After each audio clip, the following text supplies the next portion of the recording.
If you want to know the logical conclusion of where all this hysteria about disinformation is leading, then just take a look at what's happening in Brazil. Brazil's presidential, legislative and regional elections are all set to take place in October. The head of Brazil's Superior Electoral Tribunal has now said openly that the court will nullify election winners that they deem to have shared disinformation online. When, as per its jurisdictional function, the court receives a complaint and it is demonstrated that a specific candidate engaged in deeds that he knew were false, he will be subject to the Electoral Code rule characterizing that conduct as a crime, and this can result in the loss of his office as punishment, Edson Fachin warned. In other words, if Jair Bolsonaro is democratically voted into office again by the Brazilian people, the election court can just claim that Bolsonaro shared disinformation about something during the campaign and then arbitrarily strip him of the presidency. Fachin claimed, quote, "We are not in the corner of any candidate," and yet the only candidate under scrutiny is Bolsonaro, for warning about the vulnerability to fraud of electronic voting systems. And let's be honest, this whole disinformation trope is a one-way street. It only ever impacts conservative, right-wing, populist candidates. What's happening in Brazil obviously represents an assault on the very bedrock of democracy. It's a literal coup, but it's all being presented as reasonable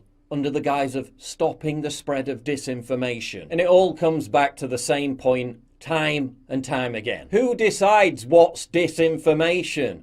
The federal bureaucracy, the deep state, the regime. Gee, what could possibly go wrong?